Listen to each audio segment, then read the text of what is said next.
I've lived 1,000 lives. I've piloted 1,000 souls.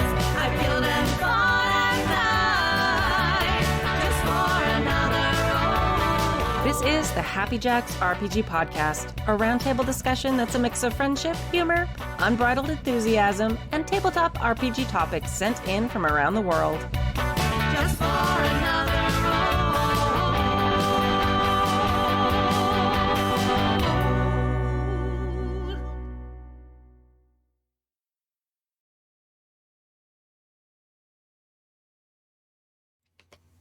Hello, and welcome to Season 33, Episode 8 of the Happy Jacks RPG podcast. My name is Kimmy. My name is Riley. I'm Clara. And I'm Aaron. Yes, new people. It's so exciting.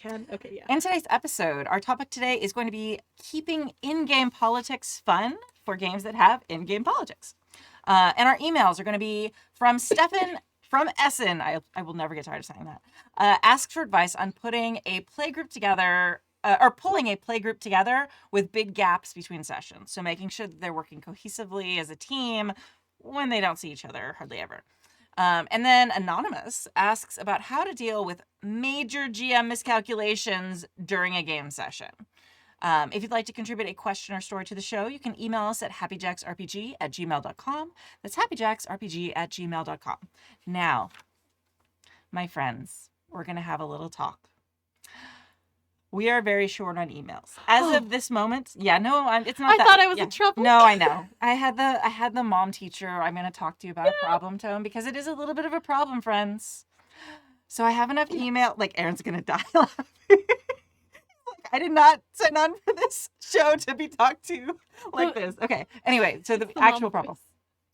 So we have enough emails for this show and one more show.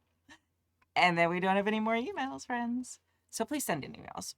We are kind of talking about maybe like restructuring the show a little bit so it doesn't rely so heavily on emails. But the big thing is, one, remember that the emails don't all have to be questions. We used to get these amazing success stories and horror stories. And I love that you're all super focused on like, I'm going to ask a question and I'm going to give them content to talk about. But it's equally valid if you just want to tell us how amazing or how terrible your gaming group is. So you don't have to have a question. Sometimes questions are hard to think of. Sometimes you feel like you don't have questions. You know why you screwed up or you know why things are going well. And that's great. No reason I'm looking at you, Claire. It's fine. I have to Because go. you know what you did. You know what you did. Oh, I never do. And I would say, like, I think sometimes like having someone tell a fun story about a thing that happened to them also then spurs me to go, oh, that reminds me of a fun story about a thing that happened in one of my games. And Yeah. So so please send us in some content. We are also looking at some things about maybe pulling back like okay, we've been doing the show for 13 years. Jesus. Hypothetically, if I look back through our email, I have 13 years of questions that we've already answered, but maybe it'd be interesting to pull a question from like the flashback question of the week from like 12 years ago and seeing what like we think now. Maybe our answers have changed. I want to know about like horror story highlights too. Like it would be funny to go through. So bad. I know there's some really bad revisiting of the really bad. Oh man. Yeah. Because there's like, I know that my philosophies and like I think cultural like philosophies on gaming has changed since. yeah. First of all, because you're a this human show is being who has grown and matured in the course of a decade and a half. Yes. Of yeah. course. This show is a bar mitzvah. Like Mazel tov. Mazel tov. I don't know. And we're also thinking about like having like like everyone at the table share their gaming story of the week. Like, hey, because most of us are in campaigns or have been in campaigns recently enough that we could like, oh man, this amazing moment happened or this terrible moment happened. So we can share that just as hosts. So there's a lot of different things we can like slot in. But we would, emails have always kind of been the backbone of the show, and I feel like it would become a different show without them. So while we add other content in, I feel like we still kind of need that flow of, audience participation. It might also be worth, we could talk about it more off air, but like worth having like a different, like putting something in the Discord where it's like, send your things here. Because I know we're super active on the Discord. It's much easier if I'm already shitposting to go to another channel and shitpost in there a little bit too. Yeah. Well, and I was actually talking about this in the Discord today, and like the Discord and my hypothesis is actually that the Discord is why we're getting fewer emails. Yeah. and which is great. Like, it's an amazing problem to have. Our Discord is so active that people are like, yeah, I post when I have a question, and I get like amazing responses from people who are like-minded in this great community right away who help me. And also, I'm gaming so much with people from the community that like we don't have as many problems, or I feel a little weird writing in because they're gonna know because I know we all listen, or things like that. We solved our own problem. We solved our problem. So that's a great problem to have, which is why I'm like, hey, you can write in great success stories, things like that. We also like we're starting to have more listeners than we've had in a while. So I know there's a bunch of new people out there. So if you're new, if you're not on the Discord, before you join the Discord and it solves all your problems, write in some emails to us. Yeah, don't join the Discord. Well, eventually, but write in content first. But anyway, so that's our talk, friends. Thank you and good night. No, wait, we're not done. Okay. We've had a lot But of fun here today. anyway, that's happyjacksrpg@gmail.com. And again, stories, fun thoughts, ideas for games, anything you'd like. It does not have to be questions. Rate all of the Happy Jacks actual plays in order of your least favorite to your favorite. There you go. Yeah, comments on the actual plays, as long as they're like respectful or thoughtful, like in a good way. I actually emotionally could not handle No, that. 100%. Please don't do that. Okay, never mind. Just tell us how great we're doing. We've had really great emails about them before, which has been fun. There is like this big hypothetical of the Happy Jacks multiverse, and they've like linked all the APs together, like people do in the Marvel movies. Oh gosh, It's well, I mean, very Hexbreakers detailed. messes that whole thing up because we have a multiverse within Hexbreakers Right? too. No, yeah, it's like it's wild. So yeah. So I don't know. Write in about that. Your weird theories. It's all good. Anyway. So yeah. I'm gonna change the order just a little bit. Announcements. We're doing OrcCon 2024. That's February 16th through the 19th at the Hilton LAX. We're doing a live show Saturday night. It always gets a little wild and dinky. It's very fun. And you can play games with us, in games with us, and games run by us, hypothetically. So it's a lot of fun. Again, that's strategicon.net, and OrcCon is February 16th through the 19th at the beautiful Hilton LAX, which is right near the airport. Right near the con that I will be at that weekend. Yes, which is always the same weekend. I know. As It's a holiday You can just weekend. It walk makes over. sense. Gallifrey. Yeah, Yeah, that's I the. can't because I'll be running. Actually, I'm interviewing Alex Kingston at Dr. Holy at shit. Galvin One this year, and I'm GMing. While we're talking about like achievements as role playing we're doing, last Saturday I officially wrapped up my official run as the GM of my Doctor Who podcast that I was the GM for 2 seasons, the Game of Rassilon. So my final game was last Saturday. And then I'm doing one more show in the Doctor Who universe this coming Gallifrey 1. It'll be my last time, and I think from then on, I'm taking a long break from creating stories in the Doctor Who universe after that, because as much as I love it, I think there is a certain level of fatigue you get from creating stories within somebody else's world that you really can't take ownership over. Yeah. Like it's fun for a while, but I'm ready to do something different and play. Hell play yeah. spaces again. So. Yeah. So exciting. But I'm very proud of we did Yeah. 5 seasons of the show. I did 3 as the Amazing. Doctor, 2 as a GM, and I have now wrapped up all of my actual storytelling. So, and the one at Galley is going to be just a silly fun victory lap. So. Yeah. Hell yeah. So which was harder, being the Doctor or being the GM? Oh, they're both so hard for different reasons. I wrote a imagine. whole essay about it for not Uncanny magazine. Maybe it was Uncanny. Yes, it probably was. About how like being the Doctor, you have to like dig so deep into levels of empathy to role play as that character. Mhm. But then also as a GM, more than other role playing games, you so badly have to set up situations for this character to be triumphant and win, and also like to solve things without it becoming violent per se or Mhm. whatever, or like to make them look at like making somebody else seem like the smartest person in the room is really hard, but also trying to seem like the smartest person in the room when you have no idea what's happening. Yeah. Because when a person writes a TV show like Doctor Who, they're writing the monsters and the Doctor. they know what's so happening. it's easy for the Doctor to know all the things the monsters are doing because they're the same person is writing both. But when you're playing one or writing the other, it's so hard. Yeah. Oh, Yeah. it's a nightmare. You Very have to fun. actively outsmart the person. You're Yeah. like, shit. Yeah. Wild. So we do have a new face on the show this evening. So who are you and what makes you famous? Hi, yes, hello. I am Aaron. I'm the co-founder and forever GM at Queen's Court Games. You have heard Clara talk about Queen's Court Games before because at time of recording, we have just placed #1 AP overall in the whole wide world at the Audio Fiction World Cup. Our Camarilla Vampire the Masquerade actual play. First AP, best US, and second globally in the award-winning rankings. Woo! Amazing. I have to break it to you though. At time of recording, we do this live.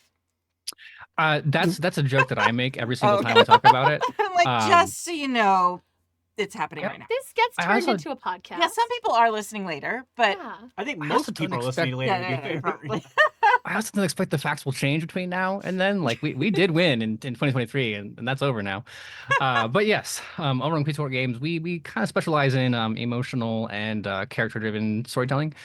So a lot less about like how do you fight the dragon, and more like what went wrong in your life that you fight dragons for a living instead of being a blacksmith, which is way safer and pays kind of just as well. yeah. But that's me. Awesome. Well, and specifically, we're gonna get to our topic tonight, but you are one of the reasons we have the topic we have tonight, because you play a lot of vampire. You run a lot of vampire. So I feel like this is a apropos topic for this evening. I did feel specifically targeted. It was very specifically targeted at You you. get used to it. I was like, I can't think of a topic. I can't think. Aaron's gonna be in the show. I know exactly what the topic will be. Haha. So it was very helpful, honestly. All right, so I'm gonna do Indie Designer of the Month, and then we will get to said topic that I have, like, what do they call it? Like Planted? planted, yeah, Mhm. or segued, or teased. That's what the word is. There it is. Yeah, We got there. We tell I got stories for a there. living. I've had like a whole 9 hours sleep in the last 2 days. It's been great. Wow. Jeez. Look at Bragg over here. It's 11. I don't sleep a lot. So okay. Indie Designer of the Month. This month is still Christopher Gray, aka Sundered Hold Scriptorium. You can find his work at sunderedhold.com. This week we're talking about, now this game is well known, but it's always good to like bring back the hits and like listen to them every once in a while. Before the show we were talking about like 90s music, and we were talking like, so it's good to like revel in nostalgia and also amazing. So this game was nominated for the 2018 Ennies Product of the Year. It is called The Happiest Apocalypse on Earth. And The Happiest Apocalypse on Earth is a PBTA game set in a fictional, quote, fictional theme park called Mouse Park. Totally fictional, not based on any... Never Real heard of a place. mouse Not park in based my life. on a specific, now in the public domain of a very specific version of Yeah. something. Yeah. I don't Listen, trust- Steamboat Willie Park, you can super do. Anything else, not at all. Not Yeah. even a little bit. You know what? I don't even want to find out that I did the exact wrong thing, and so I'm staying clear of it. Yeah. Yeah. Uh, I have lots of thoughts on that that are not relevant. to this Yeah. topic, so. It is a special blend of satire and horror, and it takes collaborative storytelling to the brink, where players can take on the role of guests or staff at Mouse Park that barely masks a terrible horror lurking beneath. Love it. Yeah, whatever your course, you are in it now. Lower your head and watch your step. Permaneces sentadas, por favor. Okay. Pull the yellow tab because you're buckling your Yeah, seatbelts. I said that really wrong, but that's how the Disneyland ride taught me to say it. So, not that this is about Disneyland. Everyone, pull This your is- yellow tab and hold your hands up. Hold Yeah, your hands okay, up. Pull your yellow tab. alright, Yeah. Do both at the same time. Flashlight. Okay. By the way, this reminds me of. Those are really inside jokes. If yeah. you didn't go to Disneyland like a whole Yeah. lot, you have no idea what we're talking about. I I'm want to so say a thing, but I confused. want to make sure we're done with talking about Christopher, so I don't steal Christopher's thunder. Last time I was on the show, I jokingly suggested that there should be an RPG that was you playing as the burglars trying to break into the house for Home Alone. Uh-huh. And Kimmy knows this. I ended up writing that RPG. It's a really lazy lasers and feelings hack. But if you are not currently on the Discord, you should go on the Discord because I posted it for free for Discord people. So if you heard that episode and thought, yeah, that should be a game, I wrote a lasers and feelings game called Kids Are Scared of the Dark, and it is designed to be a lasers and feelings hack where you're playing as criminals trying to break into a house that is being protected by a precocious child. Yes. And I just remembered it based on this conversation, and I was like, it's never more relevant than to the audience of this podcast where I thought of it, and I was like, because I very much like, oh, someone should do that. And I'm like, oh, I guess that's to be me. that's what you do. Yeah. Yeah. Welcome to game design. I know. I wish there was a game like this. Yeah. And Oh, then I you guess that's write my it. job now. Yeah. Okay. Yeah. Yeah, I use game design to hurt my friends. That's a different story entirely. I will say The Happiest Apocalypse on Earth is one of my favorite Chris Gray games. Specifically So because funny. it is the perfect, in my opinion, overlap of just adorable like I just love when things are super cute and then like there's just nastiness underneath it. And also as a person who like has worked in theme entertainment and stuff, I'm like, yeah, that's pretty much it. Yeah. It made me happy because I remember I was saying to Kimmy, like, boy, I really want there to be an RPG where you're in a theme park that's like, because there's so many movies that are creepy theme park or books for creepy theme park, and so I was like, oh, there should be a game, and Kimmy was like, well, good news for you, Yeah. there is that exact game. Yeah. Well, and this game is not about Disneyland, but if you're a D8 Patreon or above, you listen to our last Nerding Out, which was me and Chris and Kadave and Joey, who used to be a cast member. All of us are big Disney people, like a lot, like so many times, been to Disneyland so many times. And like, if you are that kind, even if you're not that kind of person, you'll enjoy this game. But if you are a Disneyland person, this is a game for you. The kind of person who knows like park lore. Yeah, like park lore. Yeah. Or that like you can't point with one finger if you work at the park, and that you can't be an employee of the park. You are a cast member. Yeah. Even if you work backstage, everyone's a cast member. I will say, if you aren't a Disney adult, and you're just and like you're just a theme park person, Yeah, it still works. the game does scan really well to like other theme parks. A friend once described Six Flags Magic Mountain, which is another theme park in California, as the employees as the older teens who are in charge of younger teens, like younger teens whose bosses are older teens. Yeah. And bringing that energy into Happiest Apocalypse is so good. Fun. The last time I ran it like that.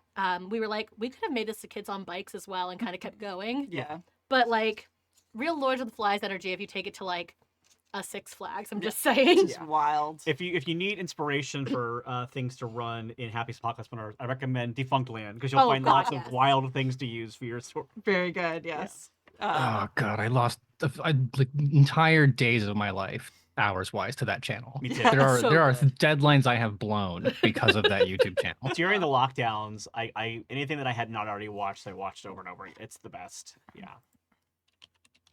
All right. So it is a bit sorry, back to like what we were actually talking about was the game and not just our creepy experiences with theme parks. But I thought we were pretty on topic with this is what makes the game great. Like, for us. yeah. Yes, we were on topic for us. Yeah. It's accurate. So you can get Happiest Apocalypse on Earth on drive-thru-RPG. And yeah, there are digital and also you can get paper copies like printed in a booklet. Because people still make those. Now I feel bad that I stopped to talk about the silly game that I invented, because the whole thought was like, did we move on? No, right in the middle of the conversation. I dropped it. I just got excited again because I like It's it. us. We're fine. Okay. Oh no. I apologize, Christopher, for talking over your promo. Chris has been on it. He's I know. fine. He's fine. And this Chris is will honestly somehow live. the game like was nominated for any product of the year. So Yeah. I feel like this game itself probably is doing fine. I just don't like stealing people's thunder. That's all. You're amazing. Take some thunder. Here's some. Thank you. All right. Wholesale. Topic. Our topic this week is keeping intrigue and in-game politics is fun, especially when you've designed a game or a world, or you're playing a game like specifically like Vampire the Masquerade or like the newer versions of L5R, things like that are about politics. That are about a lot of the Fae games have it in there too. Oh, you've activated me and Yep. we'll get to it. Yeah, I figured this is a good table for this conversation. So many of these games have these deep political things where you're trying to steal power from another person at the table, but you're all still a group together. So there's a fine like balance there between making it challenging, making the politics powerful and intriguing and an interesting thing to play with, but not making it become PvP is fine, but not actual player. Like player character versus player character, not CVC player versus PvP. Yeah, exactly. Yeah, so I don't know. Let's talk about this. Let's dig in. Ready to go. I'm scared. I've been activated now. I'm Yeah, scared. You're like, this is a great table. I'm like, I don't know if it is for me. I'm bad at this. I'm very bad at this. Well, then so you have the I'm here perspective to of learn. someone who is Yeah. bad at it and has because I don't know that I'm good at it, but I am crazy. And so there is this energy, I think, where I'm like, I'm gonna fucking do a weird thing. Mm-hmm. But also, Erin knows this. I am prone to conspiracy boards a lot, and I like politics in games because I can have a really big mind map of who all is in a space, Mm-hmm. and I can be like, this guy, like, I don't know. I like a good dossier. This makes me sound like a stalker. No, I mean that like as a player, like that's one of the things you do. I do the opposite. Like I end up focusing on like one person, and I just like think that they're guilty of everything, and they're gonna backstab me, and I'm just gonna take that person out, and then it turns out to be like a completely different I person. mean, it's kind of politics. Yeah. But like, the thing that activated me is that like, I have yet to play. I did a changeling game with Happy Jacks, and it was so much fun.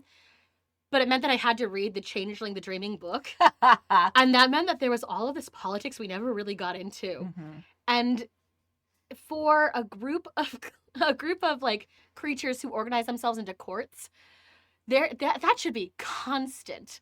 That like I want to see it all the time, and it's so scary. Mhm. It's so scary. I think that if you want to keep politics in a game that's like fun, ask your players first. Yeah. Like you really gotta know what they're into. If you've got someone like me who's like, oh no, I've made a dossier. This is fine and normal. Don't look in the cabinet. Like that's a different energy than if you have someone who's like, I don't know, man. This guy looks guilty. He was, tenting his fingers in the corner. So and as a player, it's really easy to like say, hey, I'm not as smart as my character who has 5 dots in politics. You've got to help me. Yeah. But that's the thing is you also have 5. If you have 5 dots in politics, it's a little like the being a bard and you're not really a musician. That's what the rolling is for. Mm-hmm. So you can always lean on your stats to be like, I want to get better at this. I will get better at this. But right now, you gotta honor my 5 fucking dots and do that. Like really lean it. Like you are not your character, so you can do that. Yeah. And I think that's super important as players. Yeah, as a player for sure. Yeah. Erin, what are some of the stuff? I know you have run so much vampire. Oh God, I've actually been letting Clara stall for me because I've been like making a list in my head. And it's not just vampire. Like any game where you want like motivations to be complex and things to be shifting requires a level of preparation that is like anathema to a lot of GMs. Yeah. But one of like the ways that I start is might be a thing that only I've experienced. Are you familiar with the orc and the pie? No. We've I had think orc butts my- on the show, but not orc in the pie. it's entirely possible my dad just made this up. My dad taught me how to play D&D, and he was talking about like writing adventures, and he starts out with like the very basic idea that there's an orc who wants a pie, and then this is an exercise in building out motivations for your villains and for your characters. Because why does the orc want the pie? Any answer? He has low blood sugars and a bad mood. Yeah, so he's a really cranky orc. Okay, why can't he have the pie? Another orc has it. Another orc has it. Now we have conflict, right? We've established a villain, we know the motivations. And you can take that basic principle and apply it to all of your NPCs. Vampire, you start out with like a half dozen primogen and 40 other people. And as the GM, you can't write 40 different plots. But if you can keep a general sense of people's motivations, of the way they interact with problems, then that lets you kind of be free flowing through it in reaction to your players. So I don't have like a list of in the online study, for example, I don't have a list of every single plot like the Toreador Primogen has. But I know the way that she likes to execute force. I know the kind of things that she's interested in, and I know the way that she reacts to different kinds of pressures.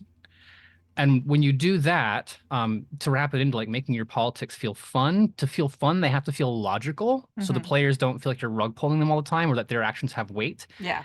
And if you can present a character who's intelligible in that way, your players can then push in a way that feels logical. And these things, honest to God, just kind of fall together. Yeah.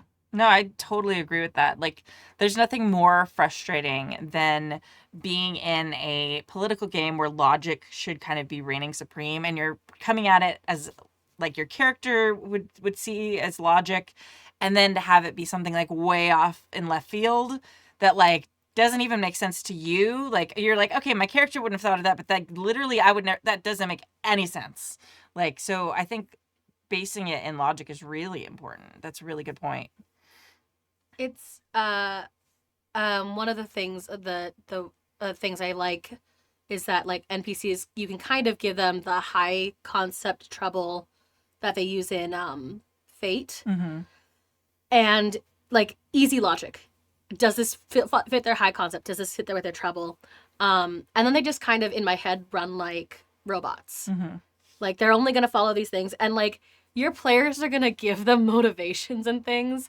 And I will say, running politics gets a lot easier when you let your players, as long as they don't go crazy, when you let your players tell you what they're like, I think the bad guy is so and so because this and this and this. You're like, yeah, maybe. I don't know yet. 100%. Yeah, absolutely. I will say, slight tangent. The first season of the All Night Society made a whole ass mind map, and I got really convinced on something, and I was very wrong. Yeah. And I still maintain the evidence still lines up. Clara will lord this over me until the end of time. Yes, this is absolutely true. I made a mind map. Yeah. I got really weird about it. Like, I re-listened to our episodes, and like, again, what you really want to keep politics fun in games is a crazy player Yeah. who's really into wanting to know what other people are up to. But yeah, And if you like, would- yeah. Yeah. If you want, you don't even have to like do all your own work for it. One of the things, I'm a huge Court of Blades fan, and Sean Drake has made a mechanical system for like a GM turn in Court of Blades. It's a Forged in the Dark game where you are all representatives of like great houses, and they're all scheming against one another.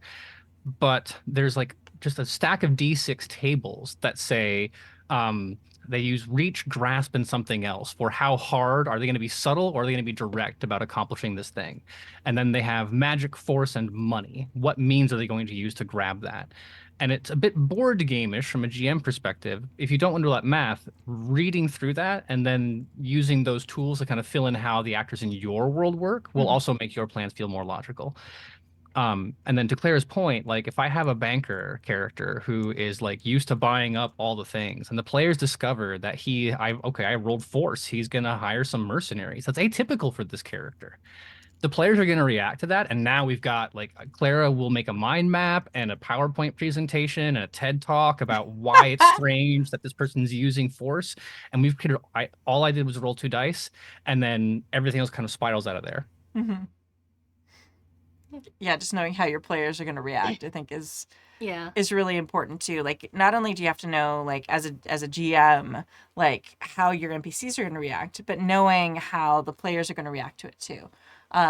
In our Vampire Mode of Sin series in the ancient times of many years ago, like no matter what happens, like the gangrel's going to gangrel. They're going to put on their felt shirt and they're going to want to rip things up. Like they're not going to want to think about it too much.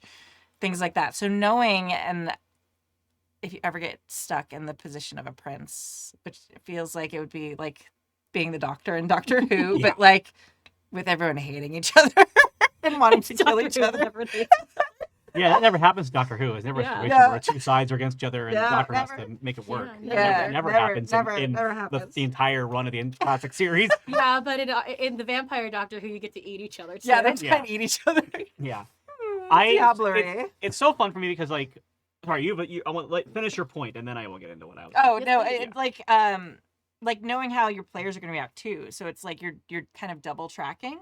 So it's not like necessarily that you have to plan everything out and you have to make like the map ahead of time, but you have to know, okay, if this NPC does this, I know this one player is gonna do that.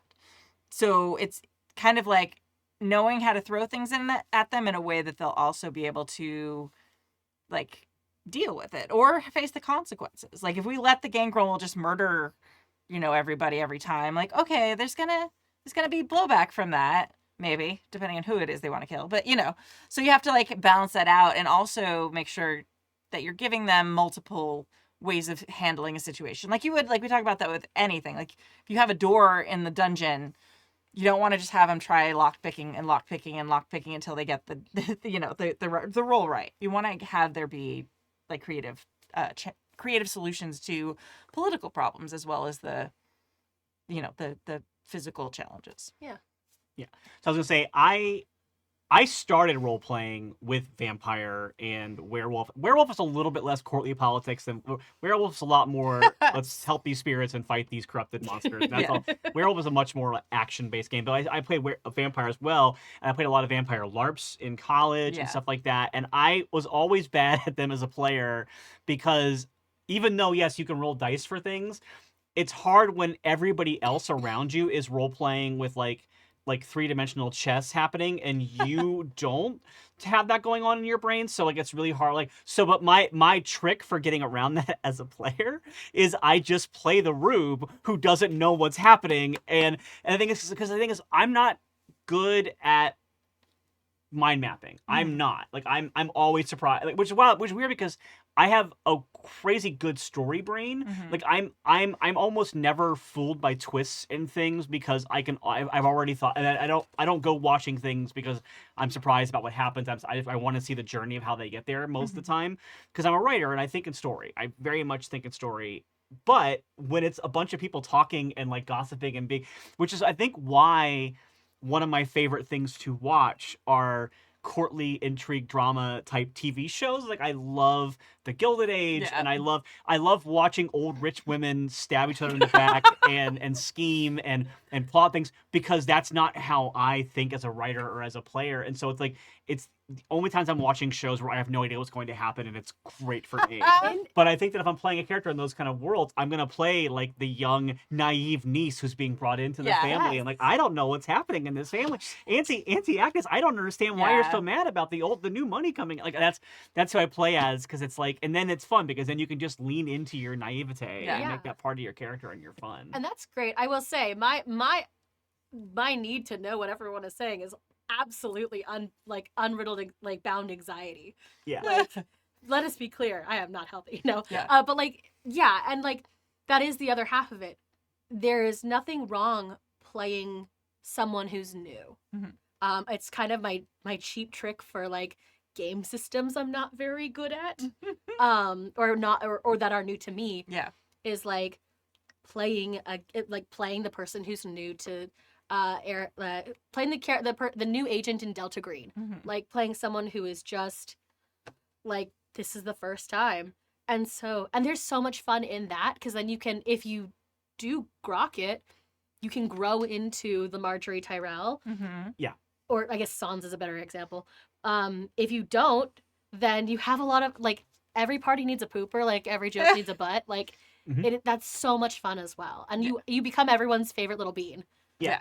I mean, like someone mentioned Mean Girls in the chat, and I think Katie Heron's a great example of a character who, at the beginning of that story, is completely naive to the world that's happening, and then not even intentionally becomes the leader of that world of the course of that story. Yeah. And it's never because she never set out to be the leader; she set out to destroy the current leader, and then by doing so, becomes the leader herself. Yeah. Like that is a good example of like what you're saying. If you grok onto it. That's a vampire game in a nutshell. 100%. This is a terrible time for me to mention that I've never seen Mean Girls, and before that, I've never seen Doctor Who. Oh, that's okay. So we can cut that feed, right? Edit that. No, I'm just kidding. That's totally fine. And I think that's really important to have those conversations outside of character first too. Oh God, yes. And people being like having the, like if we were to sit down and play Vampire with Aaron as our GM right now, like having the conversation ahead of time, like you know, Riley, you're like, I'm not good at politics. I'm going to be the new person and I'm not going to know anything about it. And then Claire's like, I'm going to be the Malkavian who has this like crazy like yarn chart on the wall. I don't know. Conspiracy Malkavian is a great yeah. concept. Whatever it Wait, hold on. And then I'm like, I'm going to be the Ventru who has a type A personality and assistant and ends up ruling everything and hating it out of character that I'm in charge of everything. But that's all my in-character person ever wanted. Yeah. And somehow I always end up in charge of everything. I always play myself in Vampire. Every time. Every time. There's always like a little, I hesitate to say this because I play what I want to refer to as an irredeemable villain. But like, there's always like a little bit of ourselves in every character we play. Yeah, Vampire brings it out though. Like I am always like type A, like corporate Ventru who's going to rule the world and gets everybody to work together for my purposes. And then I just end up every session. I'm like, I'm so tired. I feel like I was running a classroom of children like I do in real life. Except my main character is like, yes, I am ruling everything. Wild that you also play a Ventru and you run Happy Jacks, and Aaron, And a for no company, particular and- reason, yeah. also plays a Ventru all the time. Well, there's two pieces that I want to touch on because I know that we've had advice that is like play the new person, and then advice that's like use the dice to make up for things you don't know, and those are both great tools for playing. But it can also, if it goes to its extreme, end up in a place where the new player doesn't get to feel engaged because they're not doing anything, they're just observing. Yeah, I've been burned by Or- that in the past. Yeah. Or the person with 5 dice is like, okay, I have no idea what's going on, but I rolled 5 dice. Now what? Mm-hmm. And one thing that I have found that's helpful is when someone succeeds or when someone needs help to start divvying out information in the form of questions that help lead them there. Mm-hmm. So, in like Clara rolls 5 dice. There was an oil spill that shut down a highway. Who's responsible for it? And Clara has 5 dice, and her character should know, right? Like just based on the roll. I can say, okay, you got a critical success, Clara. Who do we know in the city who like controls businesses? And Clara says the Ventru, and I'm like, right, okay. Are there any Ventru who like have a petrochemical interest? And then Claire's in her notes like, oh my God, it was Horatio Ballard. And you've given them that information in a way that still makes them feel clever and powerful instead of then saying like, you got 5 dice, that's Horatio Ballard, let's move on. And you could keep that tension and keep the players engaged and feeling smart, even though they didn't have that tool readily at hand. I love that. That's a great way of doing that. Are you sure you're not a 4th grade teacher? Because I feel like it's a great strategy. And I think as a player, the opposite of that is also very true of if you want to make sure you get involved in story, like if you don't want to play the new person per se, because that's obviously great, but I think that from what we talked about, I think finding what your character's role in the city is can then. I was talking to some people actually just yesterday about how like if you're a good GM, you should look at your character's character sheet as a wish list, your player's character as a wish list. Like if somebody gives themselves stats in certain things, that means those are the things that they are hoping to do and engage with in the game. And as a player, I think like, so you mentioned like, oh, these Ventru have these interests in oil or whatever. Like, well, I often play, look, I'm wearing a velvet kimono on camera. I play Toreadors a lot. And I played a Toreador in a LARP that I decided that what their job was in the city was that they had their fingers in the pie of all live music across the city. So like if you did a live, if you were playing a guitar on the street in this city, you owed my character money. Like that's how I played this character. And so that means that all a GM has to do to bring my character into the plot is make something happen at a music venue or make something involve music somehow. Yeah. And that was like a way of being like, my character's not good at courtly politics, but they have created their little empire in this town, and that is where their power is. And so we can always find stories that tie into that somehow. That's amazing. Yeah. And then it's so easy to pull in characters who are into the politics with stories that involve like your empire. Even if you're like, I don't care who's going to be the prince next. Like it's just, it's cutting into my take. Then like everyone has a motivation to work together, even if they don't have like long-term similar goals. Yeah. I think, it, like you said, like having a story, your fingers in the pie anytime there's a musician and like in a music It's thing like happening. a pie episode. We keep It's talking a about pie pies. episode. I want pie now. Aaron, I blame you. Yeah. I'll take it. In that way, other ways you can kind of the other like archetype character I find who show up in political games a lot, game system agnostic, the information broker is excellent. You don't gotta know nothing before you start. You just show up, especially this works really well in LARP if you kind of can, as a bartender, as a like tailor or whatever. Just show up. I'm just getting real DS9 energy.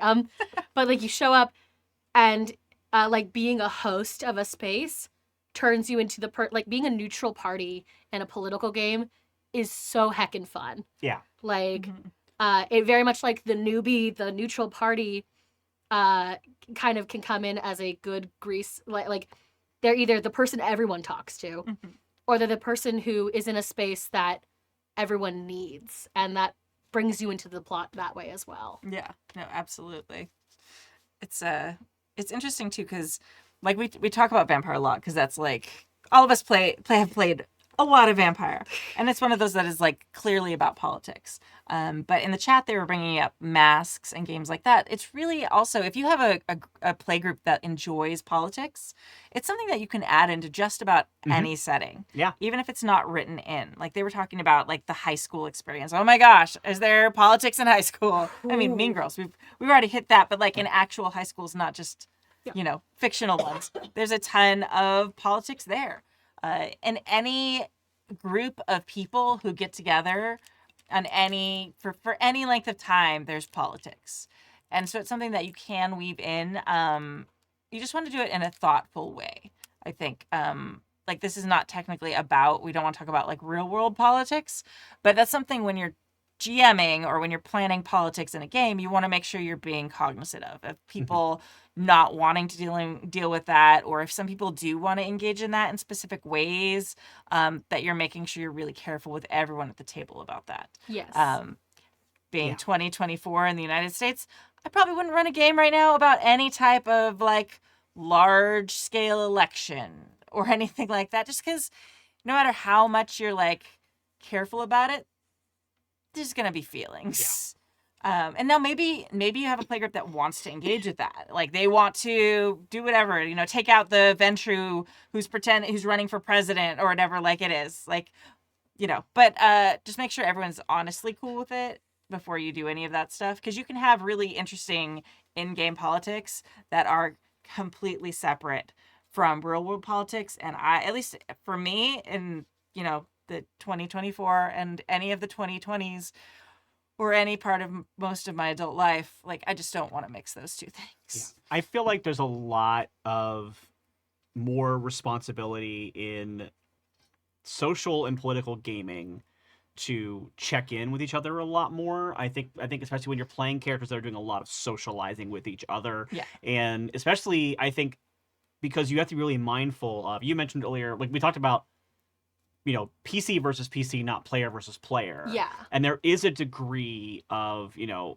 mentioned being a neutral party in something, or being the person who is new and naive and being worked over. And like, you really have to keep in mind of the like, oh, I'm thinking here, my player's up here, and like making sure that the things that are happening up here are not hurting the feelings of what's happening down here. I think like it's like, and you have to also, I think there has to be a little bit more buy-in in games like that, of especially if you're playing a character who is not it goes both ways. If you're playing a character who is really good at working people, you got to make sure you are not accidentally like manipulating and working the players of other characters. Yes. And vice versa, if you are playing someone who is, maybe a bit naive and a bit foolish, and even if you as a player go, oh, I get what they're doing to my character here, sometimes there has to be a little bit of like a moment of going, I understand this as a player, but this character doesn't, and I should not shiv this other player in their big move by like breaking their story. I need to yes and what they're doing. I think that improv is a much bigger deal in social and political gaming than it necessarily is in a game where it's all combat and you have a set of spells that if I cast this spell, a fireball goes off, and that's a lot easier for me to understand than if I make this comment, I might ruin someone's whole weekend next week. So like that's a thought that I have about that. Yeah, and I mean it kind of extends to anything. There's a whole group of my friends who I played with for a long time, and like they were like, Claire's a terrible liar, because I played a character who was kind of a con artist and would make these wild lies, and they were like, yeah, that seems like a thing. Like it turns out I think Claire's actually just a bad liar because like her character is so bad at it. And it's like, no, I'm doing that for your sake. Like, I have said it this way to make it like very clear that I'm lying, because like I really do hate, because of that yes and improv mentality, people can sometimes be really like excuse me, I am COVID negative, I'm just coughing. But like because of that yes and mentality, people are willing to take whatever you say at face value otherwise. But like also to someone who was asking like, how do you identify different kinds of like politics? Anytime humans or sentient beings are in a space together, like social habits form and I would call that politics. So like, Yeah.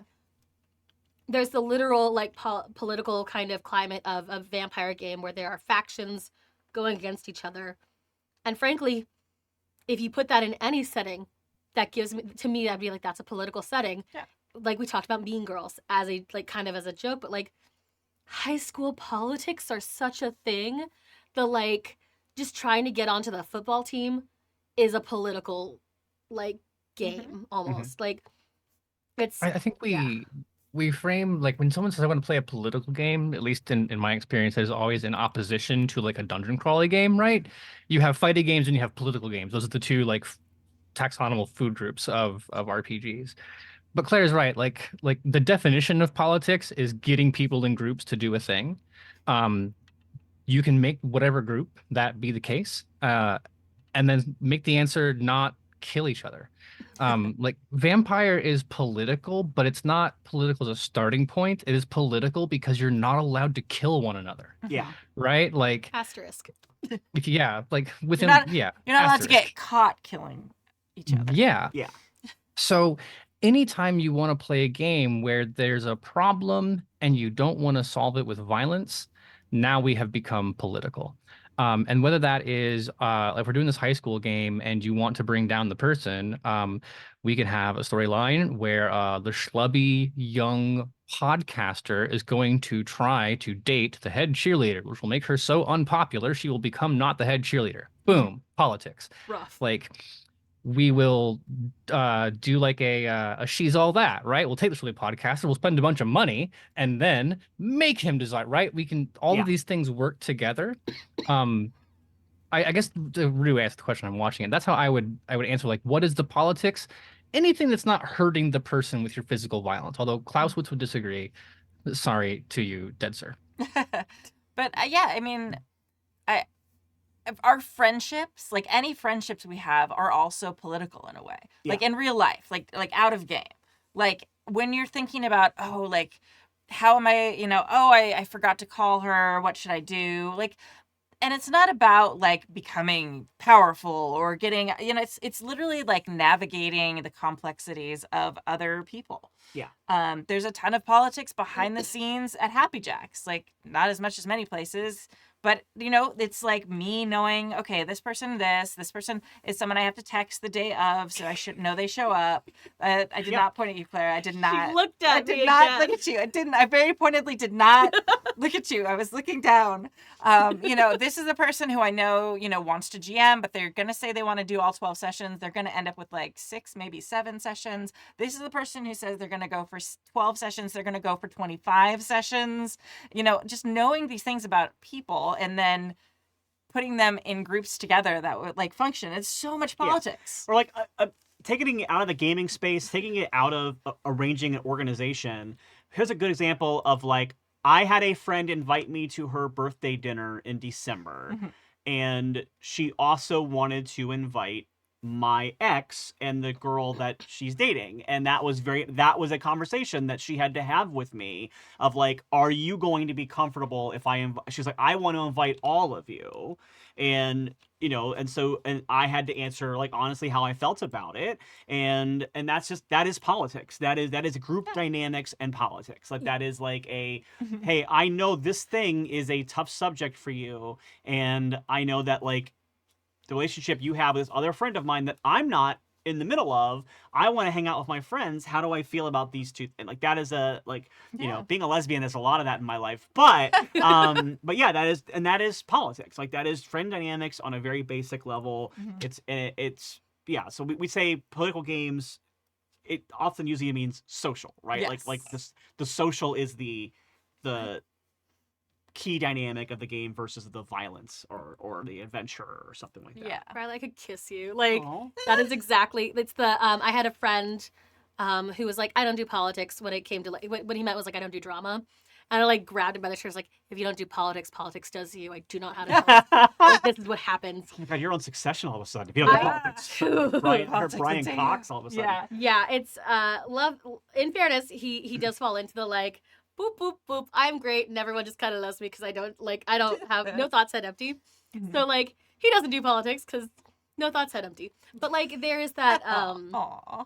But it's like if you've ever had to do a seating chart for like a wedding or or like invite people to your birthday, it is like that's politics. You did Yeah. it, like Yeah. and people are hate to contextualize it that way, Mhm. but like yeah, And politics is often people talking about one thing but meaning something else. Like I mentioned Gilded Age already on this, and seating chart's why I thought of it, because there's a scene in season 2 of Gilded Age where a character goes into a room and just moves one name setting place so that a person is not sitting next to the person that they want to sit next to, and instead somebody else is, and it's shown as like a very dynamic move, and like the entirety of season 2 of Gilded Age is based around the real life war between the Metropolitan Opera and the Academy of Music that happened in the mid 1800s. It's entirely a backdrop for old money versus new money. That is entirely what it is. It's now I am. new money. New money doesn't have boxes at the Academy of Music. The Academy of Music is like the premier place to be seen. So because they're not giving boxes to the new money people fund a new opera house that will bury the old opera house. And that is the entirety of the second season's main plot, is this opera war. Yeah.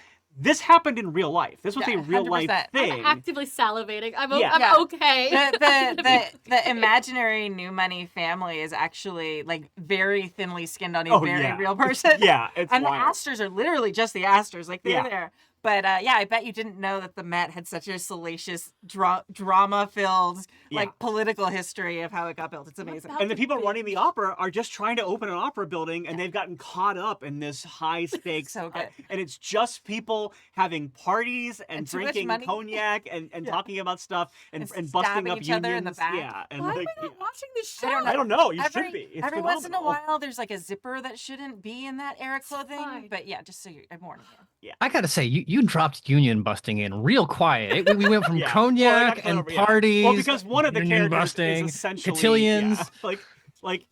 There's basically a robber baron who's like one of the main characters of the show, and so, but it's also, I don't want to get too deep into Gilded Age, but it's a Julian Fellows show, so it's also a show where everyone's a little too liberal for the time period in a way that's like very funny. Because if you watch Downton Abbey, like everyone's totally cool with gay people, nobody's racist. And it's, I mean, I'm okay watching a show where everyone's cool with gay people, but it's also hilarious to have like 1920s high society people being like, well, if that's what Thomas is into, I mean, you didn't meet a boy at my boarding school who hadn't kissed a fellow student at one point in his life. Like, it's like that. There's always that kind of stuff happening. That's my dream. That's actually like like the history I want. That's what the SCA should be. Like this is what it is. Yeah. But And for the audience, finding out which boy to kiss at boarding school, also politics. Yes. There you go. 100%. Aaron, I have a question for you as a GM.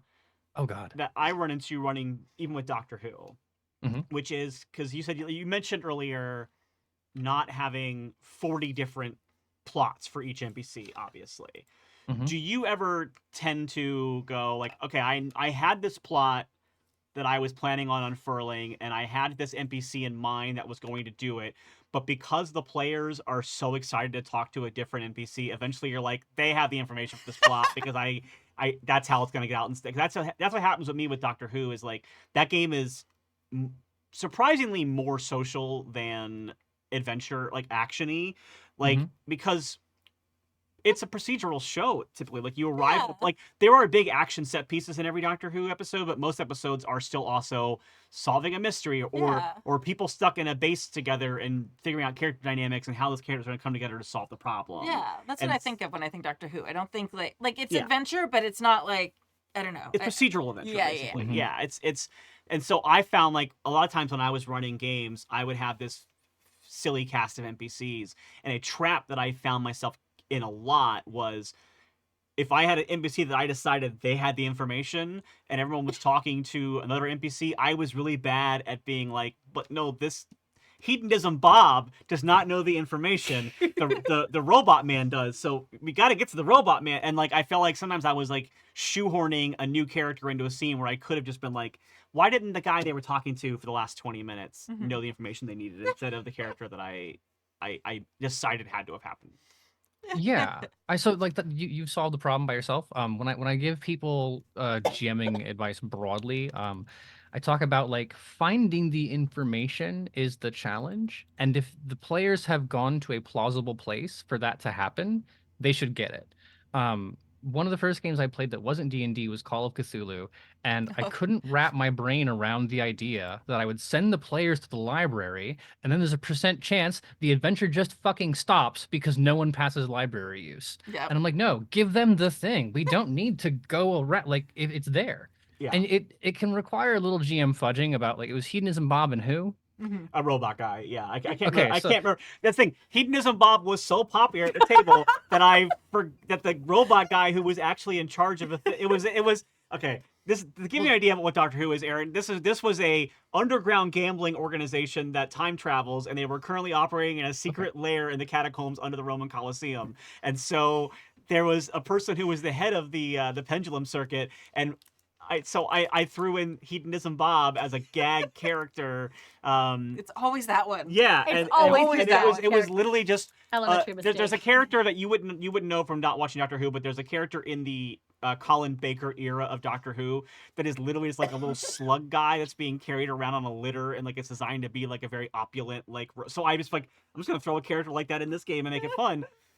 But because this character had a funny voice and was weird, that's who everybody was talking to. Meanwhile, the actual person who ran the gaming circuit was not being talked to. So Yeah. it's that kind of thing. So, and the only fudge you have to do as a GM in that instance is figure out why Hedonism Bob would know this in a way that is plausible and doesn't like reveal behind the smoke screen. Yeah. I had to break myself this habit GMing that like you as the GM are actually the only one who knows what's written down. Yeah. And so long as you are following a logical train, the players will ride that train and pull the little horn and go on the tracks and be thrilled as far as it goes. We're supposed to So- write things down. I don't. You can Ooh. you can so like hedonism, but the information is like, oh, we're gonna time travel to we're in ancient Rome now. We're going to the Roaring Twenties next. Hedonism Bob knows that because Hedonism Bob obviously has the best wine and people got drunk and told him. Yeah. Whereas the leader knows because he's the leader, right? Bending that all the time. I do this with riddles. Like if the players are getting close enough to a good answer and it makes sense, like let them have it because the first of all, it's just game pacing because no one wants to sit around with like their like Rubik's cube trying to get out of the room. And then also that sense of empowerment. It doesn't cost you very much in terms of your story to give the players that win, even though they didn't find it where you wanted them to. Yeah. Actually, one of the very best characters ever was a yes and in our mage game. We had did I cut you off, Aaron? I'm sorry. I felt like you were at the end. Okay. So it's at the beginning. We did a really long mage campaign. We did like a couple of years of it. At the beginning, we were doing we had our made up place called the Mode of Sin, which is basically Catalina Island. And Stu is really into making props, and he made a newspaper, like an actual newspaper for one of our first sessions. And in that newspaper, there was like an ad that he like filled space in. We didn't realize it at the time. It was like for a bar. And like we were like looking for clues, and we asked, about this bar, and it was like run by this little old lady. Like literally, that was it. Like he had not he kind of made it up on the fly. We like glommed onto that shit, like, and we were like, oh no, old ladies don't own bars. Like there must be something wrong. We like dove down this rabbit hole forever, and he just he rolled with it. She ended up being this by the end of the campaign, this awesome mage who was in this very, very balanced. Like she liked us because we were democratic vampires. It's a very complicated story. And she's like, I won't kill you as long as you don't touch this, and this. Because literally I could kill you all with a thought while I'm making a new doily for my side table. Politics. Politics. And it was just this amazing thing. It wasn't until much later he was like, yeah, no, that was a throwaway that I was trying to fill on my prop. I just needed this corner to be filled. So I was like, I'll put an ad there. Yeah. So so good. That is the number one rule of running a game, beyond the one that is rule 0, which is once you start running them, you'll never play again. Yeah. The second number one rule is everything you tell the players is fair game. If you offhandedly mention something, be prepared to make that your plot. Yeah. And there's an orc behind every door. Like GM, I guess spoilers for anything I will ever run ever is, don't worry, you'll get to the plot. It'll be there. It'll be there. Just open any of the doors. I promise something's different behind each one. I think that's why I struggle with social and political games for me, because it's hard for me. I'm not a good writery DM. I'm very much I think of what is going to happen if the players don't get involved ever, and that's all I write ahead of time, and then everything else changes based on when the people get involved. And I because that's how I have to do it, or else what happens is I get too precious about my novel basically instead of what the players want to do. Yeah. So instead I do it the other way around of like, I know that this person is here this day to do this person's coming, this is their plan, this is what's happening, and then that's what's going on when the doctor and his friends arrive, or her friends arrive, or whatever. And then that is what begins with it, and then I improvise everything else based on what the players give me as gifts to lead them to. And a great example that is mentioned, like if I hadn't gotten so married to the idea that like the robot guy had to know the information, like I could have just rolled with what the players were doing, but because I was so focused on that, then that derailed my own story. And I think for me it's hard to imagine that I could run a good social dynamic game, because I would have to be everybody like, oh, it sounds like Lady Danbury is scheming. I'd be like, yeah, she is now. Yeah, Lady Danbury is scheming. Let's go for it. And like, but the problem is if I yes and to everybody, then there's no actual intrigue. It's just all the stuff you think is happening. Good for you. The answer lies somewhere in the middle of that, where it's like it sounds like Lady Danbury is screaming, and Lady Danbury is in a corner, like looking at her, because it's like talking to ghosts with her like crystal ball, because Lady Danbury has been trying to contact her dead husband for months. Like she's probably not scheming actually, but all the PCs like, I just want to talk to her because that girl looks crazy and I love her. And like there's some other ways to kind of solve this problem. One, if you're nervous about that, it's perfectly reasonable to set the players up in a situation where there are two people who are for the sake of it, like not mess withable, right? Like you can't kill the prince because he like Kimmy said, they will erase you with a thought, right? So we have Lady Danbury and Lord Dumbleshire, right? And they are both fighting over who gets to own this thing. You let the players walk in and kind of decide which of those people. It's a bit video gamey, a bit Fallout. Like you have option A and option B, which of them appeals to you more, and then that person comes with a plan that they want to execute, and then the players become responsible for it. So they still get to engage with all the little stuff. Like, okay, we have these 4 things we need to accomplish. How can we do that? But there are some guardrails on the experience and some higher guiding powers that prevent you as the GM from having to like get a cross-reference chart of what happens if X and Y touch, right? Yeah. Something I tend to do a lot with Doctor Who, the game that I've run that's the most like this dynamic, is like, let's say that the players are going to a fair. I will be like, okay, let me think of some fun, goofy booths that would be there. And then I just have like a list of details about what's happening in the story. And based on how the players roleplay and interact with random NPCs, I will just feed them one of those. I'll find a way for this character to drop that information. And that's kind of like my way of doing that is like, okay, like I don't necessarily need to know what each character is thinking about. I just need to know this is what the players need to know by the end of this section. So I will let them be off the rails to find that information. And then once I feel like they've satisfactorily roleplayed something, then I'll give them that treat. Yeah. Kenneth Haidt gives that advice explicitly in Night's Black Agents, talking about when you write the section of an adventure, what are the things we need to accomplish here? And then so long as the players get a plausible direction to that, congratulations, we can move on. Yeah. Awesome. All right. So we're at an hour and 13 minutes. Oh my God. I guess that topic was pulled out of my ass at the last minute, but also a very good topic. So. Yeah. Thank you all. That was amazing. We should probably get to, the emails. Yeah. Mailbag number 1. Who wants to read this? You got to email us so we don't spend an hour and a half talking about our own stuff. I feel they like that part. Yeah, don't tell them that. They will not write email. Fair enough. Edit that out. Yeah. I'm nose good. Fix it in post. Hedonism Bob said that, and Hedonism Bob is not the right answer. Yeah. All right. Aaron or Riley has to read the first email because Clara touched her nose, evidently, which is law. Oh, I'm Yeah, that happy is to do it, law. sorry. Okay, it's fine. Aaron's like, It looks "You'll-" long, so I'm making you do it. 'Cause I I'm think that's like a Oh, rite of fine. passage.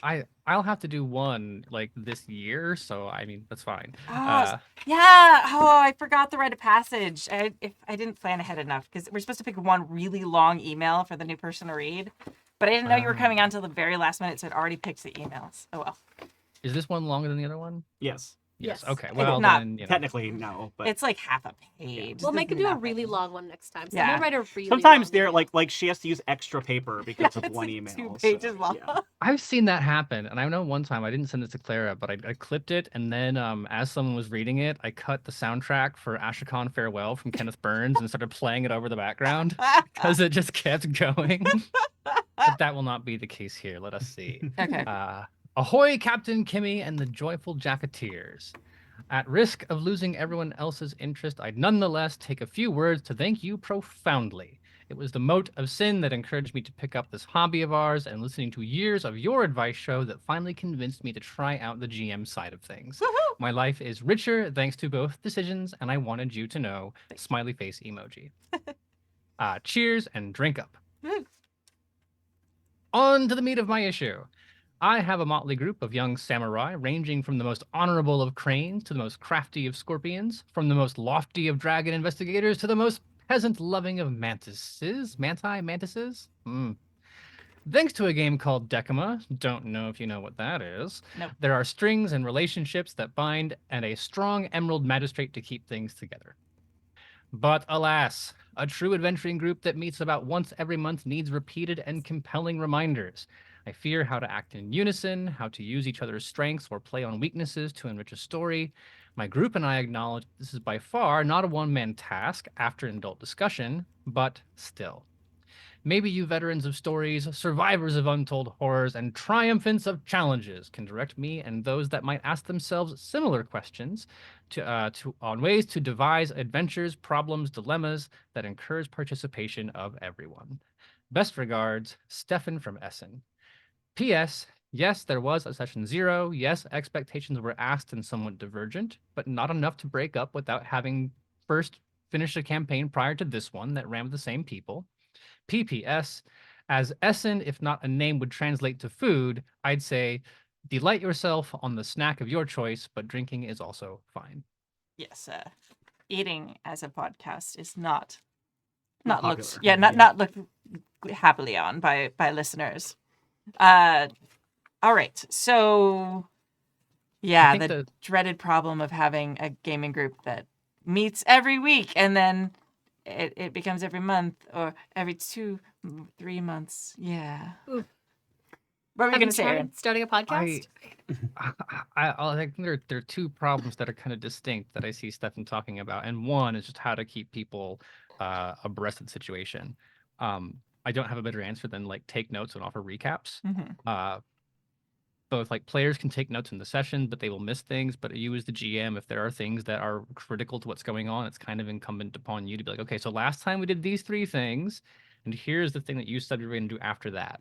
Mm-hmm. Good breakpoints can help with that. Like, don't stop in the middle of the conversation with hedonism, Bob. Stop after the conversation when it's then time to make a decision about what to do. Yeah.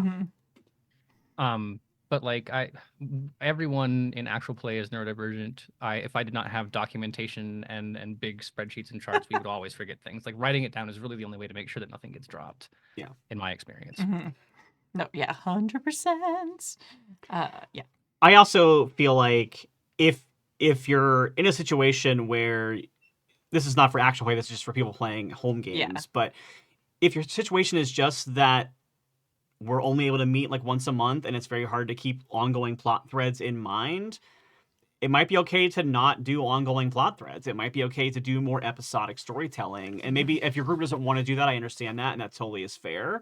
But there are lots of things you can do to keep the same characters together and do more episodic stories. So like maybe your characters are mercenaries that are going to be like each session is like a different quest they're being hired to do, or a different, so that is a way you can do it as well. Like, there are campaign books that are like each adventure is like a separate module that can be completed in one setting. And so you can maybe like plan your own sessions that way of like, okay, so like, you know who your characters are. That's who you're going to remember every time. Yeah. So you don't have to remember what happened last time. We finished that story last time, and now we're telling a different story with these same characters. That's like, again, that's a preference. Obviously, that's not necessarily, if you don't want to play that game like that, you don't have to. But if your goal is just, I want this group to have fun with each other, like they can find their own through lines for their characters. Like that's going to happen probably regardless. So if you just want to like tell a fun little story for your friends every month, like that's totally valid and doable as well. I found that I am always the scheduling problem in all of my game groups, and I acknowledge this.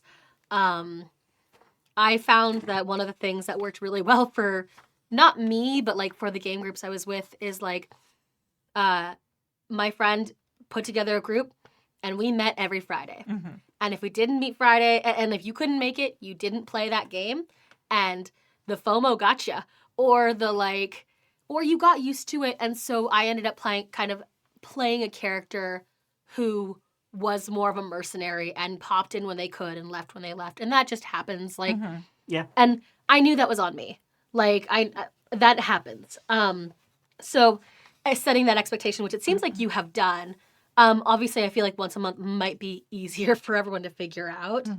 But also a thing that I kind of loved that we've started, one of my game groups had started implementing was a Discord, or like just a space where between sessions we could recap things, we could store information, and even our characters could have little like side conversations and discussions. Like I went into a whole theory of magic thing when I did Descent into Avernus with some friends, because like we didn't want to have it in the main plot. Like we didn't want to waste our precious dissenting time doing that. Like with me being like, does time travel happen in games, in D&D? So like we had that conversation in the Discord, after like just for funsies. But yeah, I think like it sounds like you've had the like adult conversation of expectations and how like what everyone wants to do and keeping everyone engaged. Getting a wish list from your players. I know the character sheet is a wish list, but like, what do you want to see? What do you want your character to achieve? Is a good way to just be like, when you have your once a month, pick those off, and just like that time is precious if you can only meet once a month, and making sure everyone in the space knows that time is precious. So you gotta. Yeah. I think you've also you've picked hard mode, Stefan. Like playing L5R is similar to playing Vampire, where there's clans.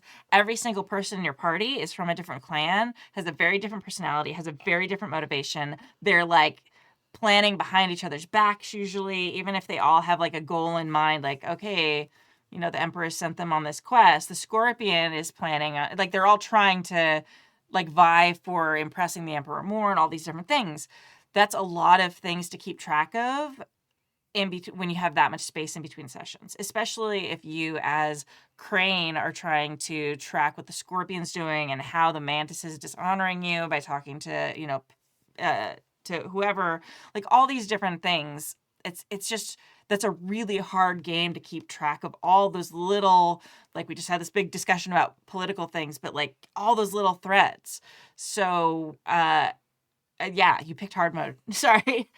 Maybe finding a way, like when we did our L5R campaign ages in the past, it's really strange. And I know at the time we couldn't imagine anyone else playing any other way because we'd never seen anybody, because it was like back in the olden days of APs. And I highly recommend you go listen to the Asians Represent podcast and their discussions on L5R. Because they have some really great commentary. They just actually released a new one on some of the new updates that are happening to L5R too. But like with any game that has factions, it's really hard when you have all the different players in a party playing different factions. It just increases the difficulty and the things that have to be tracked. One of the things we did when we played was we all were from the same clan. So we were all in the same group. So we all had similar motivations, even though we had very different personalities. And that's not normally the way it's played. Just like Vampire, normally you don't have like an all Ventru or that's not generally how people play it. you can play it that way, but it's just not normally how it's done. It's usually gimmick once it happens, Yeah. So, I mean, that might be like a short code if you really, want to stay with the system, like for being a way to kind of like, I don't know if people would want to recreate their characters or whatever, but like having everyone a little bit more on the same page. So there's just less small things to track. Then that frees them up to track the main storyline, not the A, B, C, D, E, F, G, H, I, J, K, L plots that are all happening in a game that's that complicated. Yeah. Story Girl in the chat makes a commentary about how games can have story loops, and I think another way to phrase, I apologize, Story Girl, if I'm badly paraphrasing what you're saying, but my version of it is there's a macro story and there can be a micro story, and you can spend a session telling a micro story and wrapping it up, and then you feel satisfied that you got to the end of the story, and there still is a macro story happening that's ongoing and needs little, and like I think a lot of episodic TV is built this way, where there's still a seasonal arc happening, but each individual episode still has a beginning, middle, and end of that particular thing. There's literally terms for it, like the A plot and the B plot. Like they've got these like in-term industry. I only know because like I have friends who are in the industry. I'm not. Well, in the A plot industry, and B plot tends to be more like still within the same like episode. Like you have your main thread and your baby thread, but they're still both usually resolved over the course of that episode. Yeah, okay. Whereas like you might have like your season arc versus your episodic plot. Got it, And, okay. like, like a story circle or whatever. So this is why you have friends in the industry who can correct you with things. like a Buffy season, for example. Like, oh, the whole season is them trying to stop the master from coming back. Like I think that's the first season. Yeah. But an individual episode might be like, oh, the master's people are breaking into this thing, trying to find this relic that's feeding in. So like they have a whole episode about this relic. And the B plot is whether Angel and Buffy are gonna kiss. Yeah, and they do, and then it goes badly. Yeah. Oh my god, spoilers for Buffy. Another show I haven't. I think I've just grown up in an entirely different planet than everybody else. I haven't seen Buffy either. I feel like It defined an era of my life, but I have a hard time revisiting it. Yeah. I understand. It's gotten I get complicated. that. Yeah. I feel like with The West Wing. I can't watch it anymore. I'm like, who's this naive? Who'd watch this? Yeah. I tried to rewatch that recently too, and there's one episode I got to. I was just like, oh, ouch. Oh, this is not. Yeah. Ooh. Somebody's had I shared a clip from Newsroom on TikTok, and like I had a very opposite reaction to everybody else watching it because people were like, "Oh, this is how news should really be," and I was like, "This is so hokey and forced," and like, all right. Yeah. But yeah, I think all of those are good things, and it's difficult. And it's two separate things. If you have a gaming group that's supposed to meet every week, and then stuff comes up, so then they're not able to meet except like once a month. Yeah. That's a very different mental place than if you are planning and just meeting once a month on purpose. Yeah. So if it's the former, then maybe just like resign to it and be like, we're going to meet once a month. This is a day we have to, because then people are going to take notes, like Erin was saying, in a better way, because they know it's going to be 3 weeks before they see each other again. If they're like, oh, we're going to see each other in 6 days, and then they're like, okay, I'll remember this in 6 days. And then it's, 30 days later, they don't remember the thing anymore. Yeah. So planning for that too, and making it clear when your next session's going to be, and really like holding to that. I know, the impossible dream, but that sort of thing. Yeah. I want to address quickly to the sessions, the PS of people at the table having different expectations and trying to make sure that you are fitting those in. I think that, like, at least from my opinion on this, is that you don't necessarily have to give everybody equal deliberation of time per session. I think you always want to touch in with all players, make sure everybody's still engaged in playing. But if it's like, oh, I want a game where my character gets to do this, and I don't know L5R enough to know like what each clans are, for example. But if you're playing more of a scoundrel character, you're gonna want to have. If you're picking that character, you're gonna have times where your character's manipulating or being roguish or whatever. That doesn't mean every session has to be a heist, right? Sometimes you might have a character who is the more like himbo, like debonair character, and some sessions that's going to be the focus. That doesn't mean that within that session you can't find a lock or two for the scoundrel to pick. Yeah. Like I know this is really broad versions of something, That makes sense. but like I feel like as a player, I'm so satisfied. It's like as long as I got to do something in those sessions, it is a bummer when I feel like, oh, we only play once a month. We finally got to the table, and I didn't get to do anything the entire game. Yeah. Like that's where you're getting into issues. Yeah, absolutely. I choked on a lozenge. I gave you a new one, which is maybe the mistake to have. No, it's don't get COVID, get vaccinated. Apparently, it just keeps coming for you. All right. The lingering cough is a nightmare. Yeah, Yeah. it's really hard. I'm scaring the villagers like constantly now. Oh, I'm sorry. Eh. Luckily, we have a sound suppressor, so I don't think anybody heard it Yeah. except Yeah. for us. It was scary. Yeah. I promise it sounded worse than it was. No, yeah, it's fine. I've got that mom sense of like, oh no, that's screaming because she's angry at something, or no, that's coughing because she's just like, went down the wrong pipe. That's not Yeah, you like, get that dry. yeah, it's like, oh, okay, Yeah. that's not a dangerous sound. That's just, I was at a convention yesterday. There was a oddities and curiosities convention. It was very cool and Ooh. spoopy. And I was like talking to somebody, and like right in the middle of it, it was like very much that talk amongst yourselves moment. Like I gotta go find some water. It was like so wild because like it was like just like a dust or something dry just hit my Yeah. throat at the exact wrong time. That is exactly what I'm just like, ooh, everything's great. Oh no, there's like a little dry patch, and we're just gonna have to evacuate and figure that out later. ah. Yeah. All right. Mailbag number 2. All right, this is all me, right? Yep, that's you. Oh, Hey, Happy Jackers! I'm keeping this email anonymous because some of my players are on-again, off-again listeners to your show. Ooh. I'm currently grappling with striking the right balance between challenging my players and ensuring they have a good time. Recently, I made a seemingly straightforward puzzle, but it turned into a near hour-long debate, threatening to overshadow the enjoyment of the game. I don't know if I'm just terrible at DMing or puzzle making, but it was bad.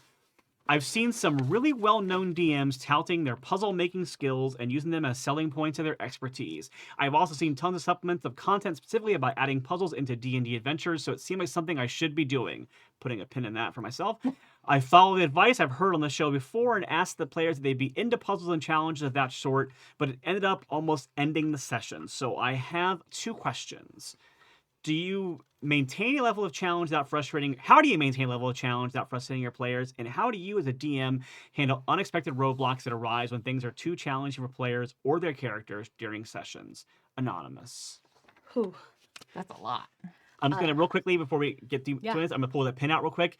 Don't do a thing in a game just because you saw somebody else doing it and think you have to do it. If you don't enjoy doing it and if your players are into it, but not really the thing they want out of the game, you don't have to do it. I don't like puzzles. I tend to avoid puzzles. I will do them sometimes. I hate them. I don't include them in my game. You don't have to. That's my thought. But if you want to do them, your players want them, great. But don't ever go. Don't feel like you have to do a thing or that you're bad because you don't do the thing that somebody on TV does. Basically, Yeah. because everybody's different. If you watch MasterChef, people make all sorts of different dishes. And there's people specialize and call it different cuisines. It's okay. You're not. It doesn't mean you're a bad chef. It just means you're not good at making desserts. You know. Yeah. Yeah. It's always the dessert that gets them. Yeah. Every time. Yeah, because baking is math. Yeah. Yeah, and I don't do math. I don't either. Yeah. Your Google search term is riddles for 5th graders. That's like, I cannot emphasize this enough. I tell this to people when I'm in person all the time. I call it the knocking, the knocking thing, where if you knock a song, pick something Jingle Bells, Take Me Out to the Ball Game, like just knock it or snap it or something for someone and then ask them what song it is. When they don't know the answer, tell them and then do it again. And it's this curse of knowledge where as soon as you know it, it sounds exactly like the song. Mhm. But before then, it is just random tapping. And that is all puzzles in TTRPGs. You know the answer and they don't, and it feels so obvious to you. Mhm. It never is. Yeah. Riddles for 5th graders. I promise that's the age limit you're at. Because I can struggle with this too, where I'm like, the answer's so easy. Why are you noticing this thing? Mhm. And like, no one has the knowledge. I say it all the time. It's the first line from The Great Gatsby, where it's like, not everyone has had the advantages you've had. Not everyone has the perspective you have. So just all puzzles can, and if the puzzles are easy, the players are going to feel smart. And if the puzzles are easy and the players feel really these puzzles are really easy, then you can be like, cool, here's a Rubik's Cube, do it again. Mhm. Like, Oh. but really 5th graders. That is the level of like thinking we're going with here. Well, and Aaron said something earlier talking about social stuff of like if the players get close enough to it, just like let them have it. Yeah. Like I think that's part of it too. And like you mentioned the perspective thing, that's a really important detail too of like their characters are in a room where this elaborate puzzle is splayed out. The players are sitting at a table listening to you read the description of a puzzle. Every single person is picturing a different puzzle in their brain than the puzzle that you, even if you put it on a piece of paper and hand them the piece of paper, everybody is visualizing the puzzle differently. So yeah, it might seem like frustrating to you that they're not getting it. It's because they're seeing it differently than you are. Yeah. Bumbletree saying puzzles aren't doors, puzzles are shortcuts. Yes. Do not hide critical information behind a thing that people can fail at getting past. Yeah. I promise. Yeah. I also am going to suggest that you provide whatever it is, if you do want to include puzzles and things like that, provide it in as many different ways as possible. Don't just read it out loud. Mm-hmm. Provide it to them printed out. If it's something where they like have pictures, all these things like these are all things that you would do for 5th graders, but because there are people who are amazing at putting together visual things. There are people who are amazing at hearing and processing auditory input. There are people who are incredible at reading and noticing patterns or puns and things like that in print. Because like all these multiple intelligences, everyone is a little bit different. And if you are just saying something out loud, I would never be able to solve it. Okay, if you have it printed for me, I have a better chance. If you have a picture there, I probably will get it like very quickly. And that doesn't, and that my intelligence doesn't change because you read it out loud to me or I see it printed.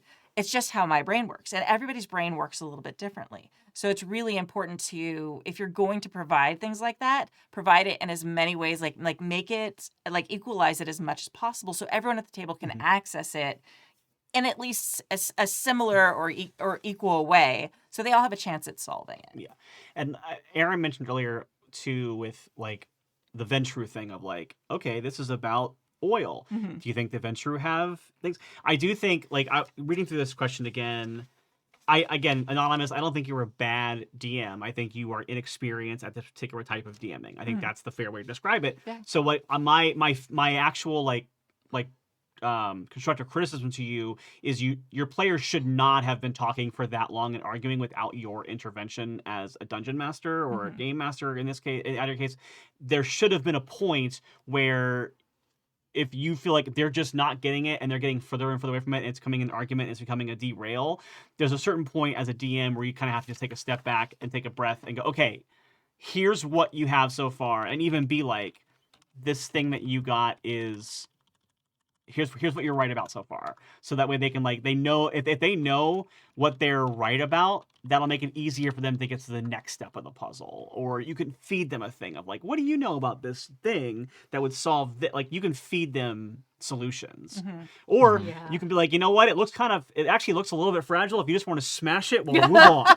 Because that's also, I also, as someone who hates running puzzles myself, I usually, if they find any plausible way to get through it, I just let it happen because I'm done with it. Yeah. I'm a huge fan of the Star Trek kind of, what? I don't remember what the system was called that we did Second Star in, but Star Trek Adventures. The Star Trek Adventures hypothesis system for like, not quite like riddle puzzles, but like more broader problems where the players get to come up with 3 hypotheses that they think are going to solve the you Googleizer being on the fritz. Like this is how all sci-fi problems sound to me. Yeah. And it's like, we just run the jib jabber backwards, and then the GM gets to choose one of those solutions, and then the players get to run those, like do those solutions.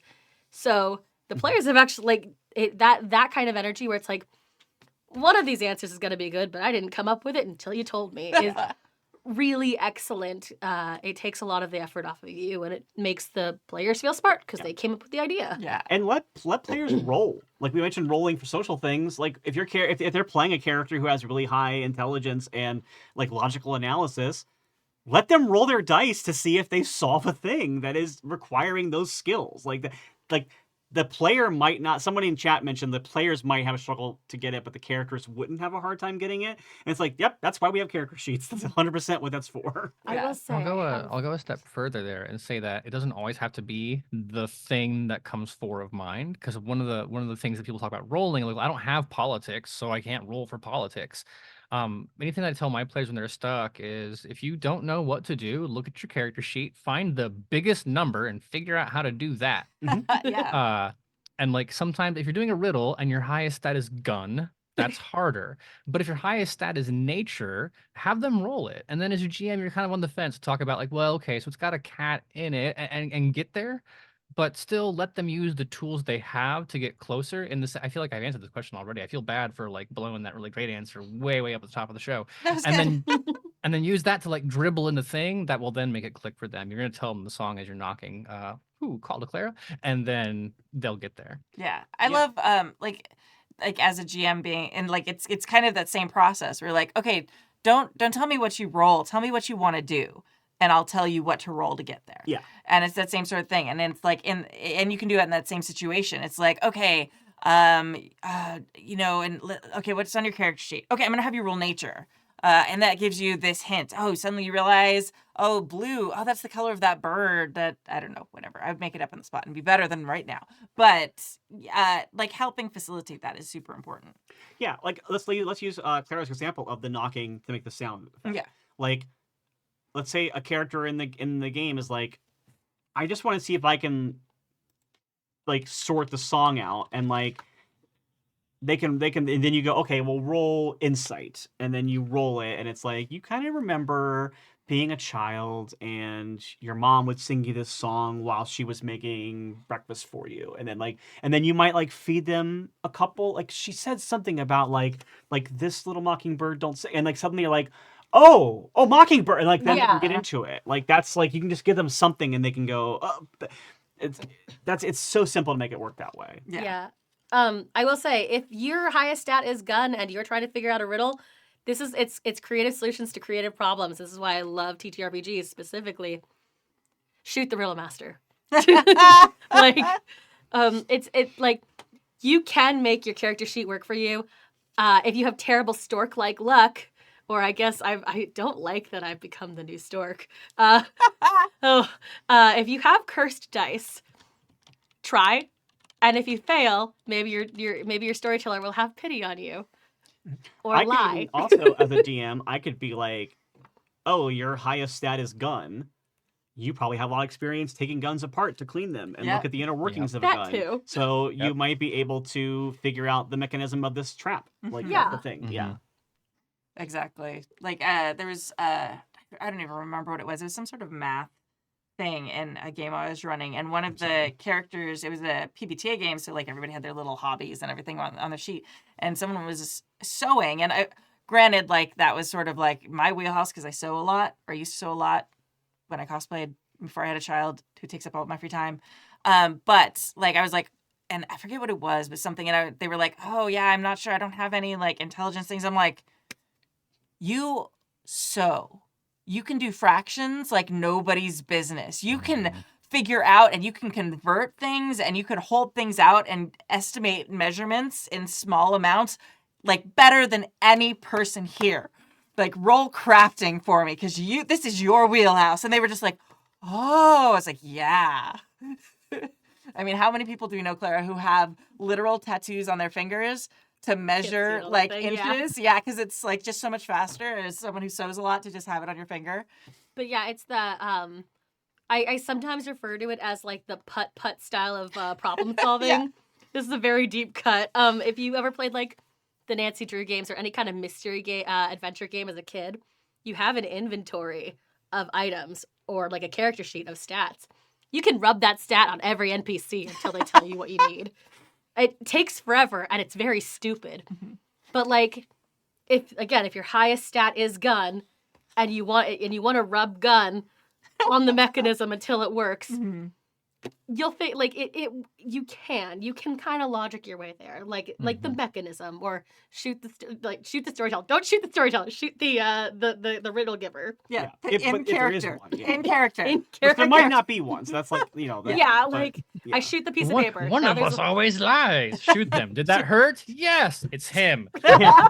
but it works. It does. I've seen an example of somebody casting Zone of Truth on people who always lie and tell the truth. It was a very funny way to solve that That's problem. a great way Yeah. to solve It's a it, great actually. way. Yeah, and I I also think one- Abria one time during a puzzle was like, I've emotionally moved on past this, so let's just move on. Yeah. Sorry, Aaron, I keep cutting you off. Sorry. No, hard no, when no, it's we're on quite all video. right. Yeah. The one thing that I'll say, if you're doing this, give the players an honest chance to answer the riddle first before going to the role place, because nothing feels greater than being like, what walks on 3 legs? An old man! They're going to love that. But if they don't get there, then bring the dice in and let them Yeah, know. the caveat, this advice is all for when the players are struggling to get through Mhm. the puzzle, not when your players are killing it with puzzles. Yeah. I think That's my GM instinct kicking in and Yeah, being like, fair. no, I have to be exactly literal, or Claire is going to ask me what. I have yet to shoot any character in any game that feels like I don't think I've ever shot. really? I'm not really a gun person. This, in any no, games. like shooting actual straight gun. Yeah. Stabbing things Yeah, constantly. 100%. I was like, Constantly. I feel like murder's a thing you do. Almost never. No, never murder. No. Always stabbing. Oh, okay. There's my new shirt. Yeah. I have played a game with you where your character was introduced running around with a baseball bat, having gone feral and caused a war. So Yes. In my defense, I have no defense. but it was still not a gun in her this defense. does not need to be Yeah. defended. It wasn't a gun, though. It was a baseball bat. It was true. Oh no, it was an axe. Yeah, that's true. Oh, yeah. the lick, the silver tongue. Yeah. Oh, I That did. was the Yeah. best. The murder tongue. Okay. That's the thing, though. My sheet had a thing on It it, had a and I thing. was You gonna used rub it. it on everything. That's gross now that it Yep. was a tongue. So Like, if your PBTA sheet says silver tongue, like has a silver tongue, like speaks well, and Clara gets it, and she's against a werewolf, she's gonna be like, no, it says silver tongue. It doesn't say that is a metaphor. It says silver tongue. it didn't say metaphor. It funny. said silver tongue, Yes. and Jason will rue the day. I'll tell you what, my GM thing is that, okay, you said we've made a canon decision now that you think silver tongue means I can lick things. So you're no longer eloquent. That's the bargain that we've made. Ooh, wait, I don't This like is that. your bed. Now Oh, you I have agree to with sleep that. in it. Oh, wait, hold on. you think you have a silver tongue, that means you have a hard time talking because you have a metal tongue in your mouth. Oh, Like, Yeah. it's no I don't problem. know what you're talking about. And the monkey's paw curls. I'm gonna say that as a GM, like stepping in, you need to. It's hard. You've got to like practice, feel like the vibe check. You need to step in and stop things or find a way around before it hits a point of frustration where people aren't having fun. Yeah. There's a point of frustration where people are challenged and they're talking and they're all engaged. And then there's a point of frustration where they start snipping at each other or disengaging completely, getting on their phones, where one person's just kind of talking over everyone. And you can feel that vibe shift. It's literally just practicing running groups of people through things, but like stepping in before it gets to that point. Agreed. And coming up with, oh, hey, and again, dealing with everyone is politics, doing it in a way that doesn't make them feel bad or like they've failed. Like if you were like, okay, this isn't working out. This is terrible. You guys aren't getting it. Let's move on. Not fun or a good way to go about that. Like, all right, so suddenly it starts ticking and you think, oh, it's going to explode. You guys, whatever it is. So then they all have to bail and they roll for, like dexterity or athletics or whatever to get out of the way, and it explodes, and then they get to go past it. So then it's like it doesn't feel like they've failed in any way. Yeah. I mean, their characters have failed, but not in a way that like has stopped the story or put the players to a point of frustration. Whatever it is, like find a way around it before they stop having fun. A timer sometimes works. Not a timer in front of them, but like give yourself a timer. Yeah. Like put a 5-minute timer on your phone and just sort of let it go. Yeah, that's great. Just so that like if you're running a con game, especially, like you just don't want to be fighting that forever. But even like the Abria, like I've emotionally moved past this. Yeah. Like, we don't have to play this anymore. Yeah. Like it should be fun for you too. And watching your players struggle is not always fun. No. Sometimes Largely it is. because it was for a podcast. My Doctor Who thing, when I took over as the GM, a rule that I immediately instituted was 5 minutes per scene, and I would run a 5 minute. And I got that from Ryan Omega, who did it for the boardroom. Boardroom Armageddon. Yeah, boardroom I was Armageddon. like, we were on that together. Ryan runs all the scenes and has 5 minute timers, and I was like, that's not a bad idea because it's for an audience, but also reason why, because a thing about Doctor Who especially is you, unlike D&D where you don't split the party, you shouldn't split the party is the big rule. Doctor Who frequently has the Doctor going off and doing a thing while the companions go off and do a thing, and then they dovetail back together. So a lot of times I would have a scene with companions and like an NPC or companions in a thing, and I would run a 5 minute timer, and then when it gets to the end of it, the scene might not be over, but I would cut away to something else happening. That also gives that player set 5 minutes to breathe and not feel so pressured in the hot seat of like, I have to solve this while everyone's looking at me. Yeah. And again, that's for a podcast, but even at the actual table, I do think like 5 minutes or whatever to break out of character and think about it as just yourself helps. Obviously, you might have a group that's all together in a scene, but it's also okay. It's like, hey, everyone's getting a little bit stressed out. Everyone's getting a little bit worked up. Let's just take a 10-minute break. Yep. Let's use a bio break. Let's get some water. Let's talk about other stuff. And you might come back to the table and someone's like, oh my gosh, I wasn't thinking about it for 10 minutes and now I have it. I Yeah. know the solution. So, And if you're not if you are committed to running a puzzle heavy game, there are some games that are puzzle heavy, especially dungeon crawls can be this way. I've worked at escape rooms. Give them a hint system. Yeah. It's weird. It's silly. A lot of escape rooms have you like do an X in front of the the cameras that are always in them. Trust me, we're always watching you. Oh yes. Always. But like, even when you leave, like if you are really they're committed, watching you right now. Still. if you're really You've committed, not to, actually escaped. if you're really committed to doing this puzzle thing, and it's a dungeon crawl, and they know there are more coming, give them it's like you can spend an inspiration for a hint. Yeah. Like it's not my favorite way of doing, because we've given you so many solutions now that are like more story role play oriented. If the end is like, can I give you a frickin' Benny? And it's like, you buy me a shot and you also give me a Benny and we're good. Yeah. Like, we'll do it. Exactly. I mean, that's why those things exist. Like, Yeah. Yeah. Yeah. It's more important to have fun than to do things by the book. Oh, God, yeah. One thing that I have a lot of respect for since playing Baldur's Gate 3 so much is learning just how many things in games have 30 solutions to them. Like I've played that game from start to finish multiple times now as different kinds of character classes and different stat builds, just to see how different a scenario is based on the kind of character you're bringing to it. So like you might be able to fight a character, or you might be able to persuade a character to die so you can move on to the next scene. And that's all in the game. And that's because a good game designer, this is whether you're running a tabletop or a video game or whatever, has to think about there are different ways people are going to play this. So I think like if you notice that your players are getting frustrated, like you should also be thinking of what other solutions are available. And that's like a good way to do it. I was not aware you could not play like there was any other option other than like purple tiefling warlock. Yeah. You can play a green tiefling Only option in sorcerer. that game. Oh, Or- yeah. yeah. Okay, yeah, I could see sorcerer. Well, you cross class into warlock, so you can use your sorcery points for Eldritch Blast. So that's technically the same. Yeah, this is queer culture. Oh, 100%. Absolutely. All right. I think well done. That was good. We did it. We got through the 2 emails. We did it.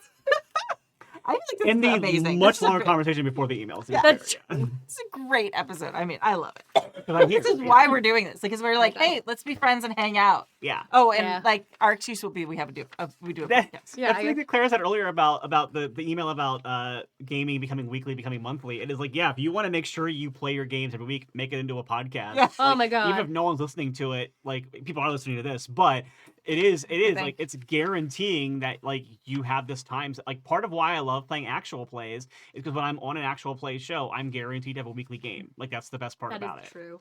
Yeah, absolutely. And if you're a happy jacker, you get happy jacks points. That's not true, but That's a throwback to last Oh week. yeah, my Benny system, my our token Benny economy that I'm supposed to start. Yes. That's right, I forgot about that. I need to Listen, add I'm- it to my I, to-do list. I love Okay, the idea can that I Kimmy retro- has like a board on the wall and you get a gold star, and then like when you fill up the row, you can go out for pizza. Oh my Listen, gosh. oh my God, Kimmy I says feel so Kimmy accurate. says that if we all show up to our sessions for every season, for every episode in our thing, we can have a pizza party. At Oh the my end. god. Oh my god. I'm very tiny We- cricket motivated. We joke all the time, both Kimmy and I individually, and then also in discussing the show, that like 90% of a GM is like child psychology and Oh, 100%. and elementary education. And I'm thinking chore board, right? 100%. If you brush your teeth every single day, you miss one, you don't get. Then there Yeah. you go. Yeah. See, Oh, man. nobody knows about our like constant Discord friendship, Erin. Everyone's like, you just barely know each other. It's like, no, we talk all the time. That's what we want you to That's do. what we Yeah, want it's you to really think. it's really scary when my Happy Jack's mom, and my Queen's Court kids, are friends. YouTube's been running a political game this entire I know. time. Yeah. Full circle. We're co-GMing. Yeah. Oh God. You know, right. A lot of people in modern day co-GM. You know, it used to Yeah, be. in this single GM in this economy. Oh, Kimmy, can we swap Clara weekends next time? I got this thing to. I have a date that I know. I need at least 48 hours notice. Come on.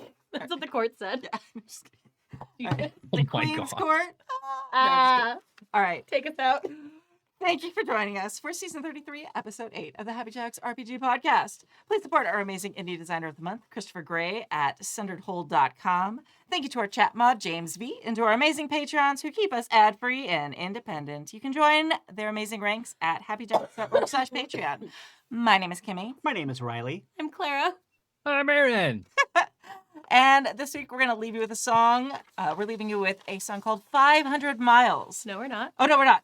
I'm sorry. It's called Bog Down in the Valley-O because I put in 500 miles and Claire's like, no, put in Bog. And then we had a conversation about how my kid loves Bog. And it is by the Merry Wives of Windsor, which is a band that I used to be in and Clara is in. I replaced Kimmy. Yeah, you did. And because I left, but I didn't get kicked out. It's fine. No drama. We love each other. And you can find them at mwow.net. Thank you very much. And we will see you next week. I think there's drama. Politics. Politics. Oh, roll the Rathbun bog, bog down in the valley, oh roll the Rathbun bog.